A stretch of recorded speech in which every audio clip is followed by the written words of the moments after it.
कहने का तात्पर्य। लेकिन अच्छा आप बताओ, सबसे ज्यादा महिमा किस शिवलिंग की? पत्थर के शिवलिंग की, मिट्टी के शिवलिंग की, लोहे के शिवलिंग की, चांदी के शिवलिंग की, हीरा मोती के शिवलिंग की, सोने के शिवलिंग की, पारे के शिवलिंग की? सबसे ज्यादा किसकी महिमा है पता है आपको? आप लोगों को क्या लगता है किसकी होगी सबसे ज्यादा महिमा? किसी को लग रहा होगा सोने की, किसी को लग रहा होगा चांदी की, लेकिन सबसे ज्यादा महिमा, आप शिव पुराण पढ़ेंगे तो शिवलिंग प्रकरण है, तो शिवलिंगों में भी सबसे ज्यादा महिमा, सबसे ज्यादा पूजा का फल मिलता है पार्थिवेश्वर शिवलिंग का। पार्थिवेश्वर किसे कहते हैं? बोले मिट्टी का शिवलिंग। मिट्टी के शिवलिंग की सबसे ज्यादा महिमा है। और लेकिन मिट्टी का शिवलिंग किससे बनाना चाहिए? वैसे तो मिट्टी से बना सकते हो, लेकिन मिट्टी में भी सबसे विशेष मिट्टी कौन सी? आपने देखा है दीमक की मिट्टी देखी है आपने? दीमक होता है, बड़े बड़े घर बना लेते हो मिट्टी के, आपने देखा होगा। मिट्टी को चींटियों की बांबी होती है मिट्टी की, उस मिट्टी से शिवलिंग बनाए तो उसका अत्यधिक फल होता है।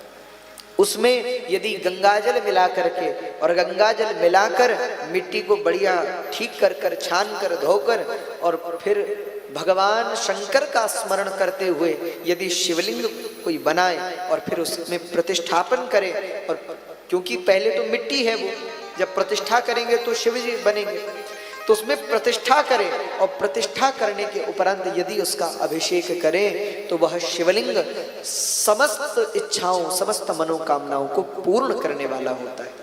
इसीलिए मिट्टी के शिवलिंग की सबसे ज्यादा महिमा है। किंतु मिट्टी के शिवलिंग का एक नियम है, क्या? मिट्टी के शिवलिंग का पूजन कर देने के बाद उसका विसर्जन होता है। जैसे आपने पूजन कर दिया, तो पूजन कर देने के बाद शिवलिंग को किसी नदी में, किसी सरोवर में प्रवाहित कर दिया जाता है, बहा दिया जाता है। ऐसा करना चाहिए। अच्छा, शिवलिंग जी की अलग अलग प्रकार से पूजा कर सकते हो, अलग अलग मनोकामनाओं के लिए अलग अलग पूजा है।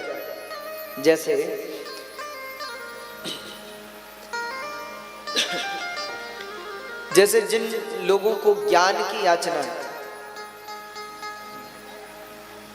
इसमें थोड़ा आवाज इसमें बढ़ा दीजिए।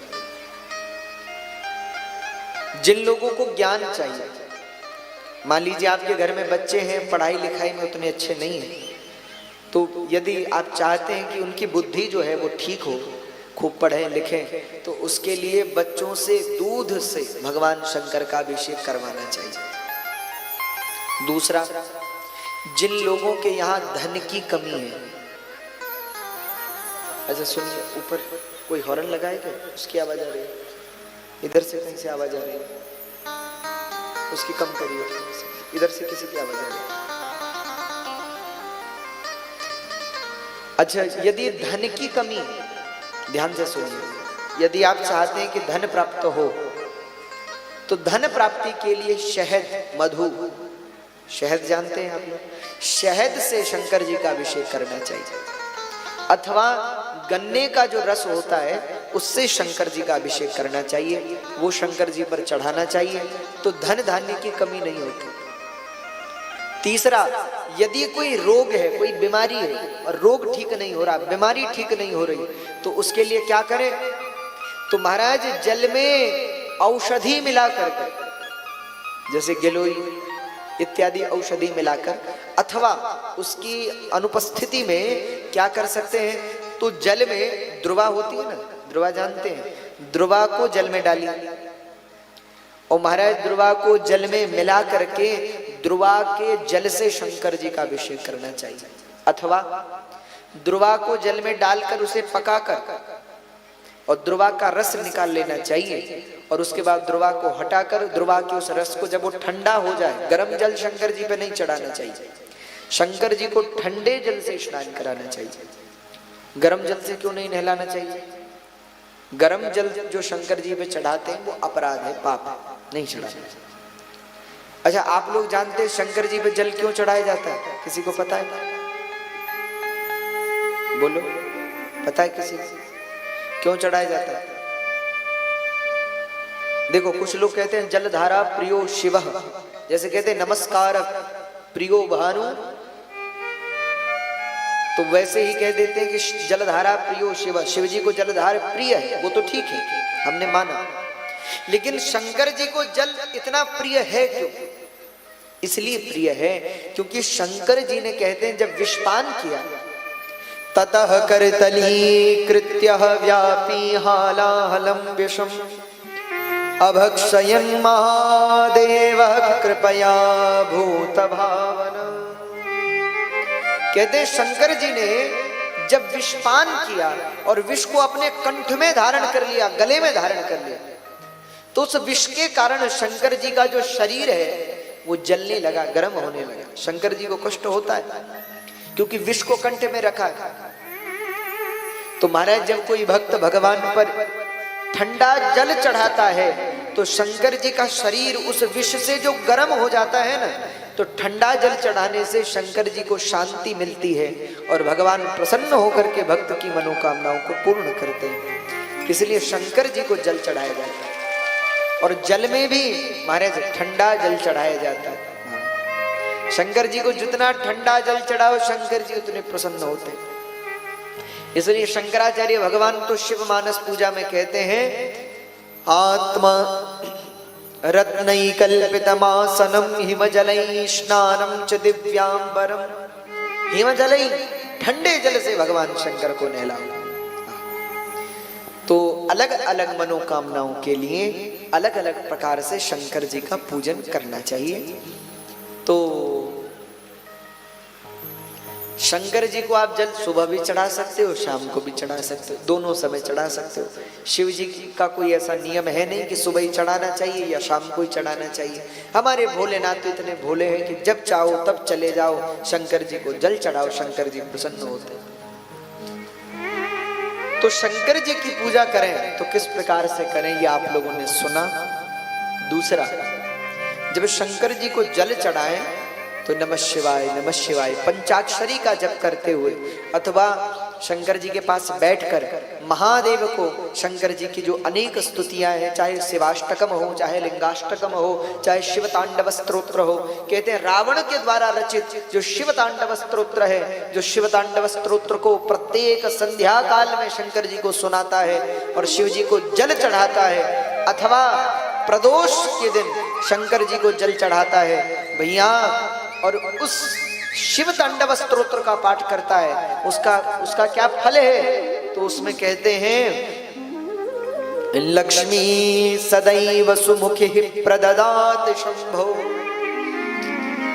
बोले जो शिव तांडव स्तोत्र प्रदोष काल में भगवान को सुनाता है, शंकर जी को सुनाता है, तो उसके घर में कभी लक्ष्मी जी उसके घर से बाहर नहीं जाती, सदा उसके घर में ही वास करती।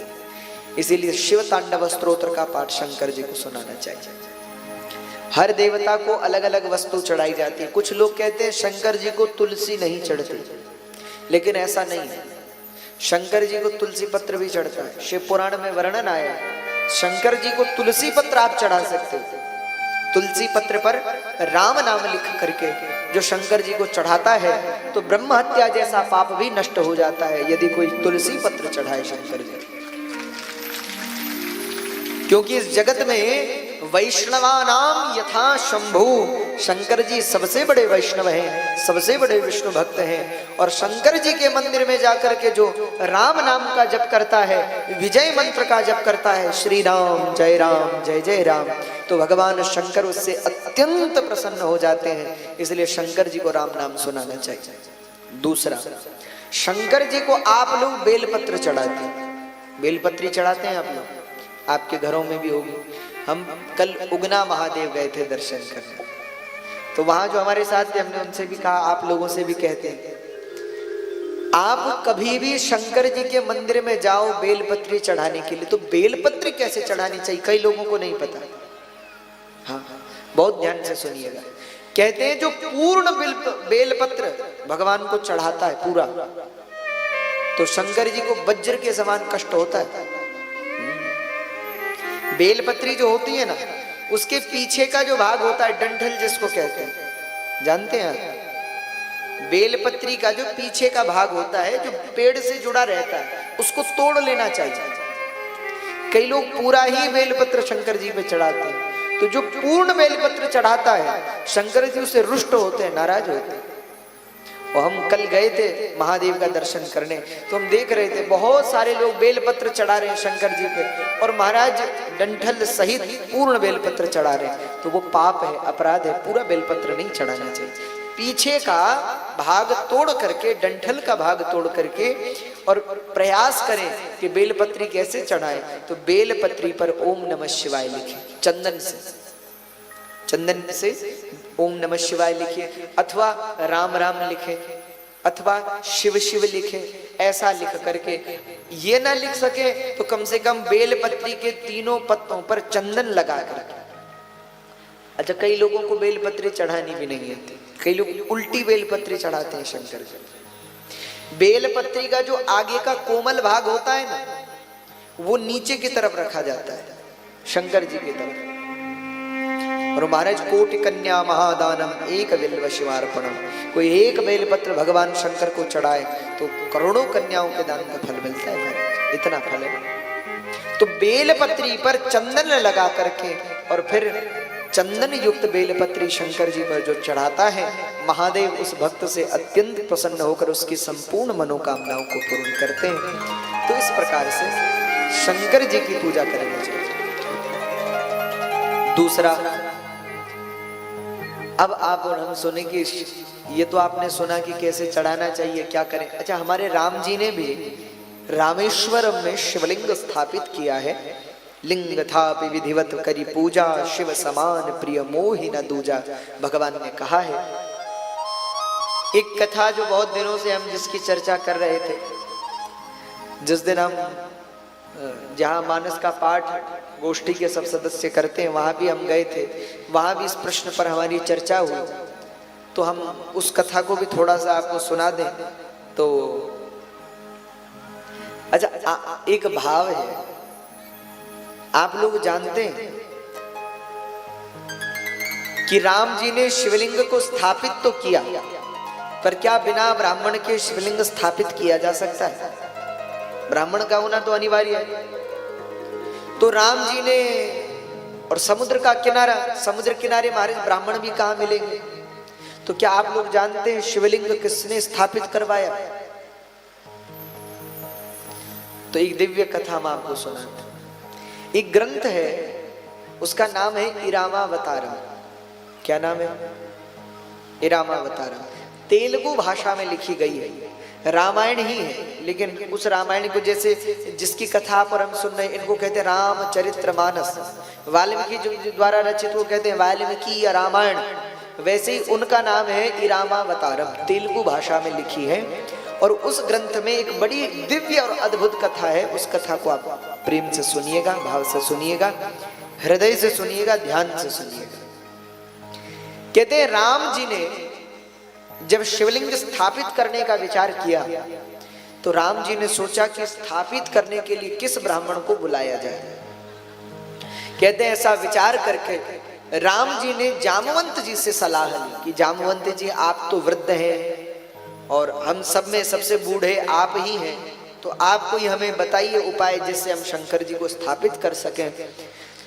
और हमें कोई ऐसा ब्राह्मण चाहिए जो शंकर जी का सबसे बड़ा भक्त हो महाराज, ऐसा कोई ब्राह्मण चाहिए जो विद्वान हो, जिसके जैसा विद्वान कोई ना हो, जिसके जैसा ज्ञानी कोई ना हो। तो जामवंत जी ने कहा महाराज यदि आप आज्ञा करें तो एक बात कहूं। राम जी बोले बोलो। जामवंत जी बोले ऐसा तो एक ही है। कौन?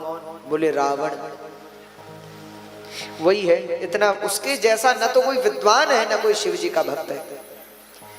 तो राम जी ने कहा कि क्या वो आएंगे? जामवंत जी ने कहा महाराज निमंत्रण देना हमारा काम है, आगे आना न आना उनका काम है। ठीक है। तो कहते जामवंत जी को भेजा गया लंका, और जामवंत जी पहुंचे लंका में। तो जामवंत